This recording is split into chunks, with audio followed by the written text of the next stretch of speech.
ეუთოს საპარლამენტო ასამბლეის 23 სესიაზე საგარეო ურთიერთობათა კომიტეტის თავმჯდომარე სიტყვით გამოვიდა სხდომა ჰელსინკის დასკვნითი აქტის 50-მე წლის იუბილესთან დაკავშირებით ისაუბრა ამ სხდომაზე იმ შეთანხმების, რომელიც უსაფრთხოების გაძლიერებას, ეკონომიკურ თანამშრომლობას მოიცავდა, ასევე ადამიანთა უფლებებზე ზრუნვას. სწორედ ამ მიმართულებით არსებული გამოწვევები იყო ნიკოლოზ სამხარაძის გამოსვლის მთავარი აქცენტები. მეგინ არსავიძე გვერდება უფრო მეტი ინფორმაციით.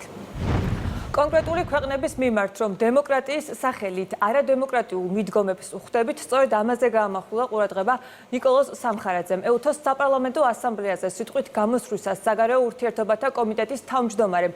ასევე აქცენტი გააკეთა ისეთ შემაშფოთებელ გარემოებებზე, როგორებიცაა რადიკალიზაციის ხელშეწყობა თუ არჩევნებზე დაკვირვების პოლიტიკური მიზნები.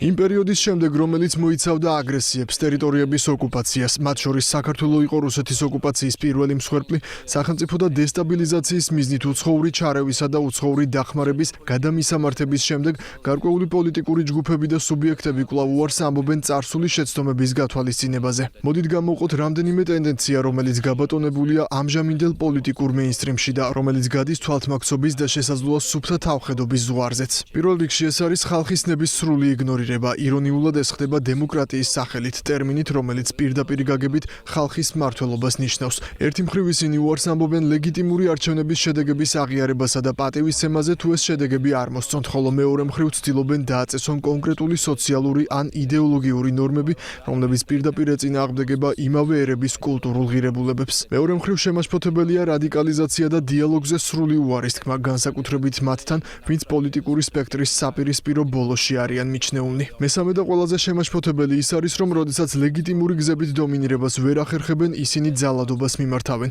ჩვენ ხშირად ვამბობთ, რომ ეუთოს საპარლამენტო ასამბლეის მუშაობის დაგვირგვინება არჩევნების დაკვირვებაა. თუმცა, როგორც ჩემმა ზოგიერთმა კოლეგამ დღეს მუდმივ მოქმედი კომიტეტის სხდომაზე აღნიშნა, არჩევნების დაკვირვება ზედმეტად პოლიტიზირებული გახდა. თუმცა მე მაინც ოპტიმისტურად ვარ განწყობილი და იმედი მაქვს, რომ საღი აზრი საბოლოოდ გაიმარჯვებს და ჩვენ ვიხილავთ ხალხის სუვერენული ნების პატივისცემისკენ შემოbrunებას, როგორც შიდა, ისე საერთაშორისო აქტორების მიერ. საპარლამენტო ასამბლეის სხდომაზე დღეს ნიკოლოზ სამხარაძემ ასევე განმარტა, რომ არჩევნებზე დაკვირვების პოლიტიზება მიუღებელია, რადგან ძირს უთხრის ორგანიზაციის მიერ წლების განმავლობაში შესრულებული სამუშაოს კეთილსინდისიერებასა და სანდოობას.